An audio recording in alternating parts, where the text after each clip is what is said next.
ubundi wakabaye unarenze. Ariko ibintu by'amatika agenda za muri muzika abakuru bacu wazeho trap ngo nure amupeti ngo ni Horix, amatika agenda za muri muzika ugasanga aratsikamira abapeti nkatwe bakizamuka. Ni beef ndende. Kera wasangaga beef, tuzi beef yabayeho kera, umuntu kera iyo habagaho beef yaterwaga CD akagenda akayihereza ubu bajyanye beef. Ibibazo ndabona ari byinshi, apara abakunzi bahindutse abanzi. Iyi minsi ndi kubona ntazi, nshaka kurenga iki kidendezi. Melody ngo zigaye nzitwara, banza baharara bakajya imbarara. Bia drug na nkweye ni nyinshi, minsi myinshi mbikora kenshi. Igikosi gishakwa na benshi, nzakora byinshi nazarya benshi. 11 bajya muri ground, nzapiga setting utonere niggas. Muri benshi bumva ko barenze, harimo benshi bangwa ku birenge. N'ibitendo nakoze ni byinshi nubwo bitarenze nzakora ibirenze. Ndi gushaka kuzagira fame, ndi gushaka kuzakira shame, ndi gushaka kuzagira hit ngahabya gasiya nkakubita step.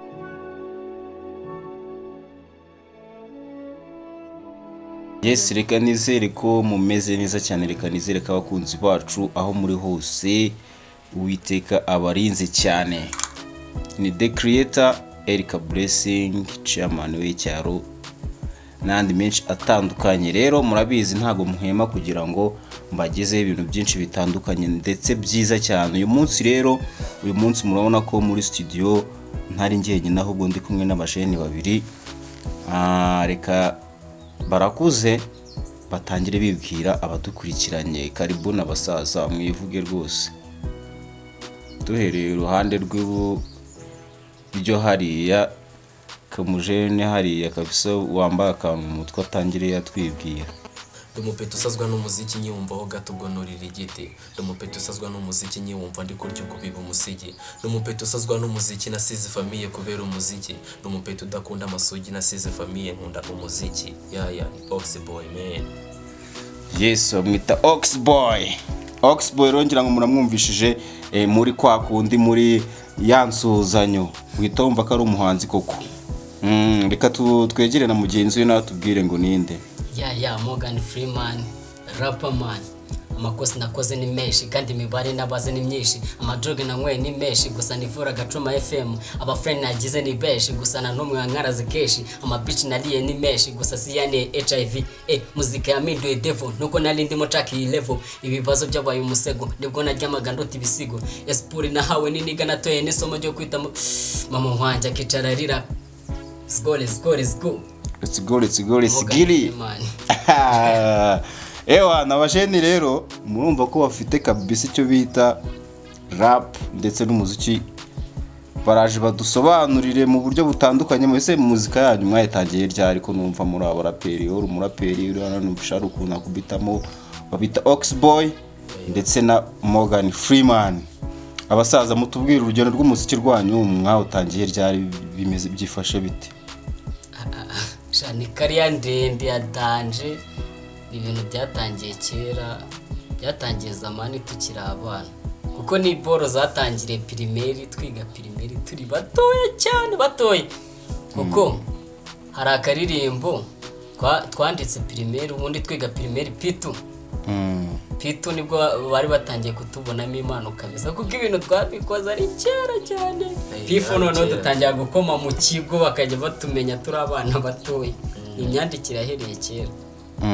Ugereranyije hacemo nk'imyaka ingana iki? Imyaka yo ni myinshi man, imyaka ari myinshi. Nawe bara. Bavuye nko mu wa kane primaire nibwo twinjiye mu muziki ni professional ariko. Indirimbo ya mbere yasohotse 2020. 2020. Iyo ya mbere twarikodeze tu. Kuko indirimbo ya mbere twayishyize ku rubuga yitwaga Haleluya, icyo gihe ari akarimbo k'Imana gusa kari muri movie y'amapiano. Okay, ngira ngo rero murumva ko abantu uyu munsi ndi kumwe nabo muri stu muraza kutubwira ndetse no muri comment nibo bantu tugiye kubana nabo, n'abantu tugiye kuganira bakatubwira urugendo rwabo rwa muzika, bakatubwira ese bafite ntumbero ki, byifashe bite muri rusange. Ubwo namwe ibitekerezo byanyu muri comment muragenda mubidusangiza. Abajene kuva icyo gihe 2020 ubu 2025 birumvikana ko experience hari uburyo ki itandukanyemo ugereranyije n'uburyo mugitangira uko byari bihagaze. Ubu ugereranyije umuziki wakoze icyo gihe ndetse n'umuziki w'aka kanya bihagaze bite? umuziki w'icyo gihe umuntu yabikoraga nyine nta bintu afite yeferaho cyangwa se nta bundi bumenyi abifitemo, gusa ubu ngubu nyine umuziki turi gukora muri iyi minsi ni umuziki twize tu umuziki umuntu yagiye akicara agafata igihe cye akabyiga akabitaho umwanya kuko nyine abikunze ashaka no kuzabikora bikaba ibintu bibyarira amafaranga. Umuziki turi gukora muri iyi minsi ni umuziki uri modani ufite nyine ibintu byinshi umuntu yakwigiramo ndetse yanakuramo tu. Ni umuziki nyine muzika turimo ibigoranye, gusa tugenda duhangana mu mbuga usanga ari ibintu bikomeye bya danje. Urabona kuzacamo baraperi nk'igihumbi uri umupeti ungana gutya bigoye, gusa urahatana ukareba ko byagiye biteye nk'ubu kariya kuntu byatangiye turi abapeti bakoma bisanzwe mu bigo duperforminga badutumira ahantu hato na hato, gusa uko biri right now bigenda bizamuka gake gake bitewe n'abantu ukuntu badusapotinga gake gake, tugenda turiya ku rubuga gake gake bitaho tugoma. Ndabona generation iri imbere rap turaba tuyifite natwe nyine tu muramuyifite. Hari umuntu ushobora kubareba mwicaye agahita yibaza ese aba bantu ni groupe bakora bate, ni umuhanzi buri wese n'umuhanzi ku giti cye, ubundi byifashe bite?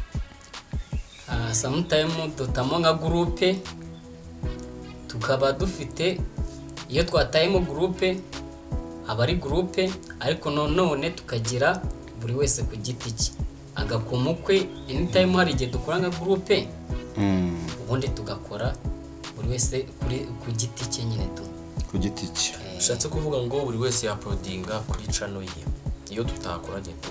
Hanyuma iyo mwakoranye mwaprodinga he? Urabanza ugakora indirimbo ya mbere, tuvuge indirimbo ya mbere dukoresheje audio, ubwo umuntu uzishyura video ni nawe uploading indirimbo. Ugasanga umwe akoresheje video undi yakoresheje audio bikajya kuri channel y'undi gutyo tu. Kuko nabisobanura nyine abona ibintu biba byaragoranye kuntu bikora. Ubwo dukoma umuzigo niba uyafite YouTube channel ye, nanjye nkajya YouTube channel yanjye, natwandikanye ikigoma nka genge, turumvikana ati tuzabyishyurana ariko ijye kuricana n'ubutaha gutyo tugashyira ku yindi channel undi mugenzi wanjye. Alright. Ngira ngo rero muri kubabona abajene bameze neza bafite intumbero ya muzika. Ese wenda muzika yanyu mwumva mukeneye kuyigeza ku ruhe rwego? Nanjye ku ruhare rwanjye wenda ngiye ndivugira tu. Uyu muziki kano kanya bibigoye guhita uvuga ngo uzagera aha, gusa nk'umuntu nyine ukora umuziki ashaka kuzaba umuprofessionnel ku rwego rurenze, umuziki ni ukurenza uru Rwanda man, kagenda ukagera ahantu kure cyane. Umuziki ni ukugenda basi tukirefera kuri Niger man tugakora, utari ukuvuga ngo nka gutya ngo Fanta akora ari umuproducer akanasohora indirimbo ngo ni ibintu bijabiriye. Man, ibi nibyo byiza nibyo dukeneye. Iyi generation yakabaye ikora nka kuriya man, natwe dushaka kurenza uyu muziki runo Rwanda ukagera kure. Ubundi icyo tuba tubura ni kimwe, ni ubushobozi bw'amafaranga dutamo, ukajya uha abanyarwanda buri munsi bangu bakubita imizigo buri munsi basimburanye. Ubundi ukabatama aka EP, ejo ukabatama utuvideo twayo gutyo ukora udahagarara, no stop mpaka umuziki w'u Rwanda ugeze kure nyine tu.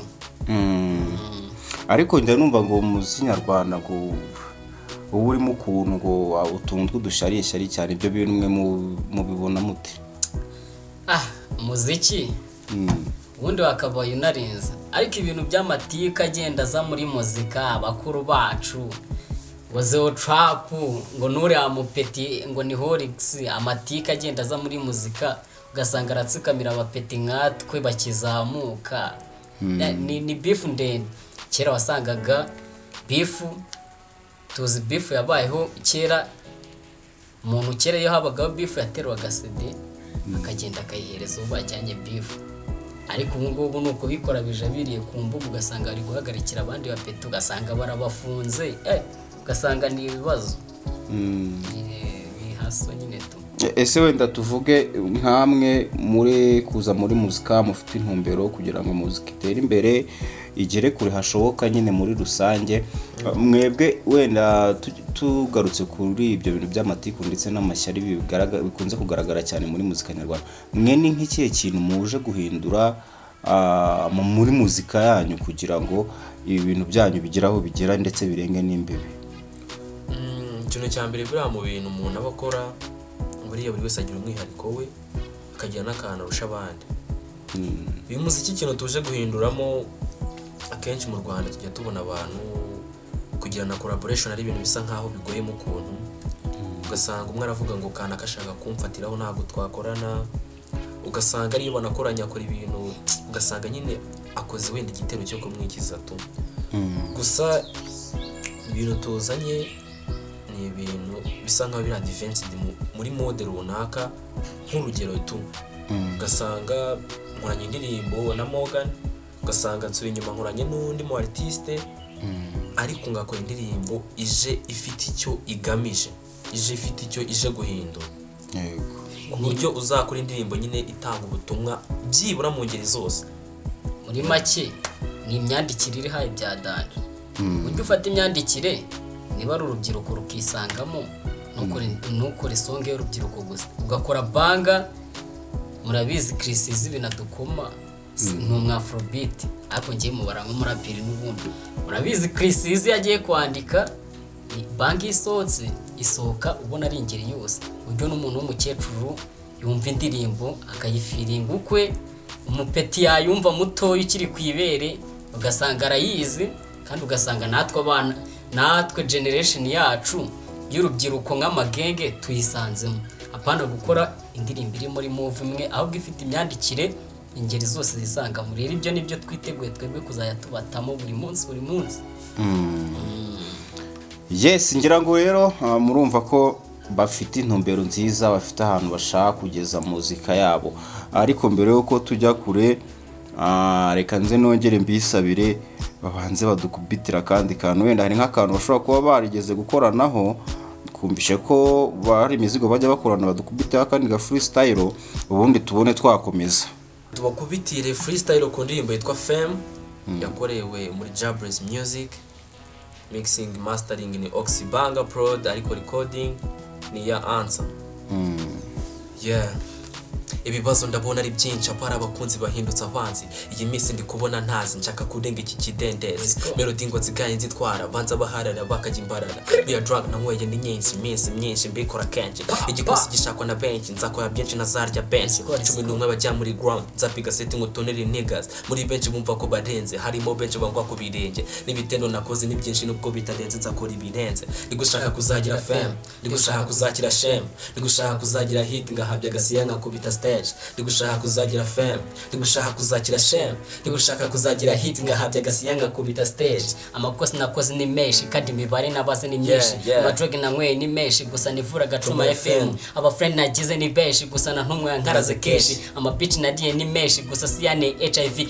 Muzika ya Midway Devil nuko narindi mo track iyi level. Ibibazo byabaye umusego nibwo najyamaga ndota ibisigo. Espuri na hawe ni niga natoye nisomo ryo kwita muciga. Mama nkwanja kitararira na byawo muhunga mbere y'ikigogi. Umuhunga abaturage taraguruka imihanda yitwa n'igifari, akivumbura kafite talent ahera ko kanya yifanira Buda. Nakomeje mfunga umutima, nibyo byatumye mpinduka urutare.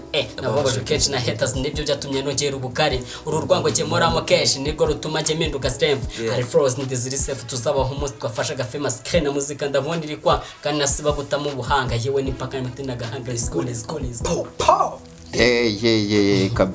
Kabisa ndumva imizigo kabisa ari neza. Bayita Fame. Gusa nanone ntago dukora ama rap gusa, na afrobeat byose twebwe ubuhanga butujemo nibwo twandikira, kuko injyana zose twabasha kuzisangamo. Ntago twagenda mutadutayemo ka afrobeat ngo twumve kuntu kamezemo gakeya.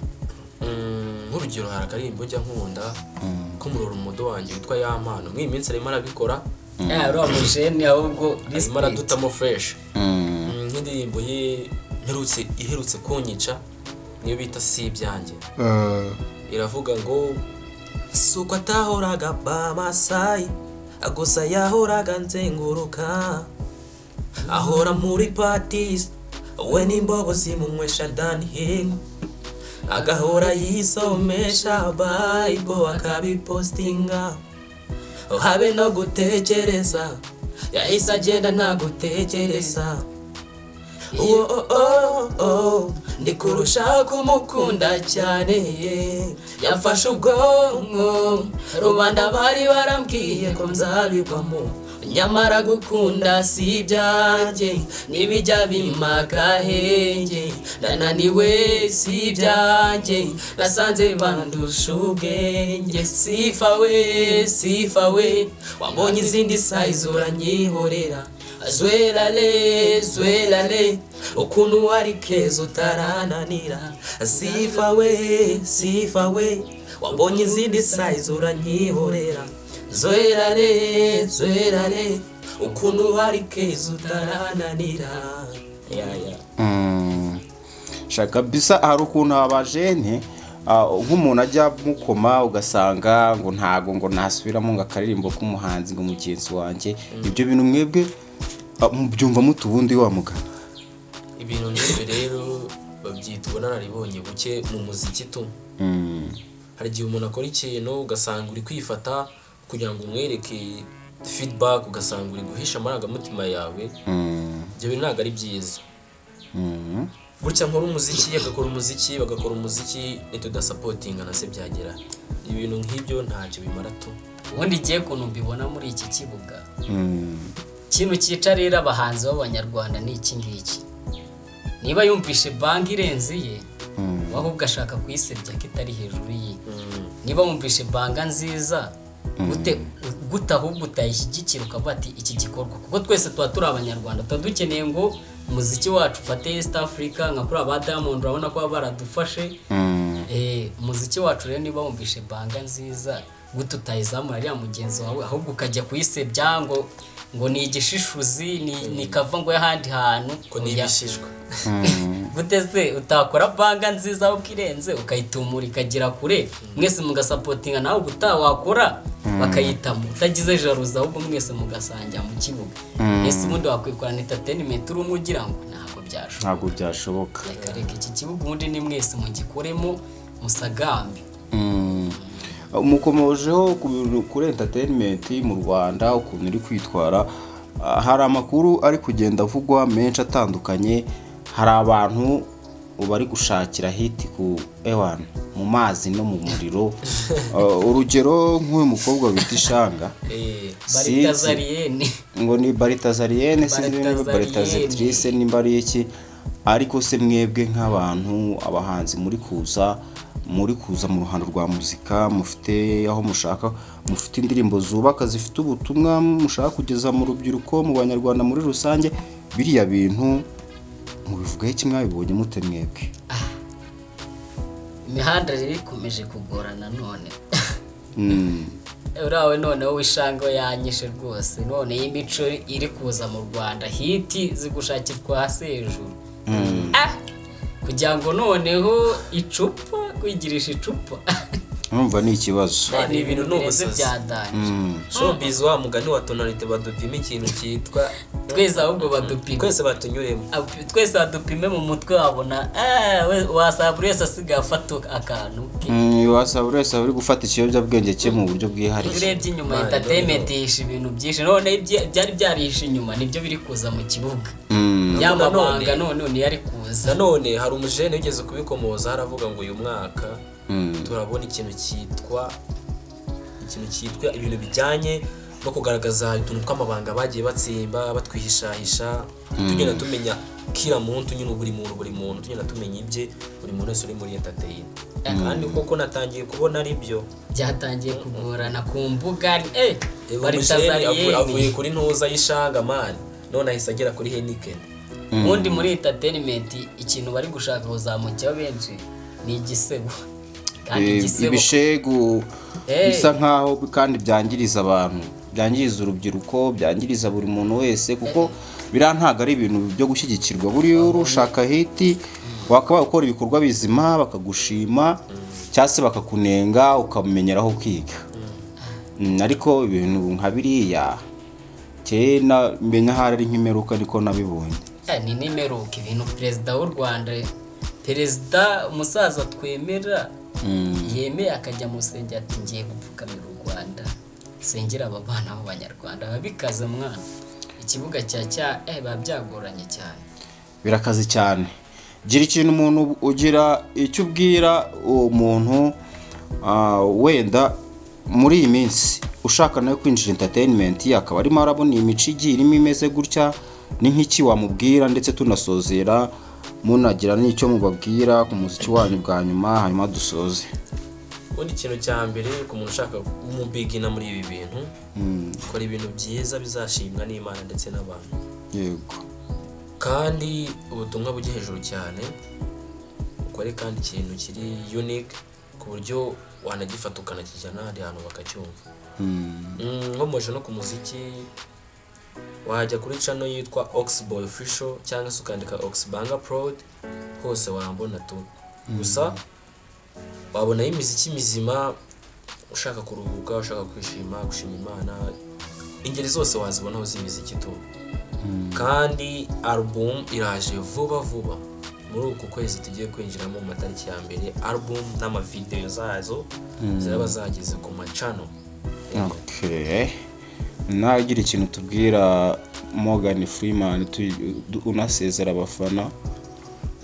Nanjye ikintu nabwira rero umuntu ushaka kwinjira muri iki kibuga, iki kibuga kukinjiramo bisaba igihe kirekire, kandi icyo gihe kirekire ni wamara mukora nka biriya byo kwambara ubusa ku mbuga. Kora ikintu uzajya ucaho no mu muhanda umuntu yakubona akagwa respect, atari cya kindi ahubwo azakubona agatangira guseka ati dore wa muntu wakoze ikintu runaka kibi. Ukora ikintu cyiza uzamuke. Rero umuziki wacu ukuntu mwumva uri gutera imbere bya danje, uri kuzamuka biri hejuru. Bakomeza dukurikirane, channel ni Morgan Bu cyangwa ukandika Morgan Official wambona hose.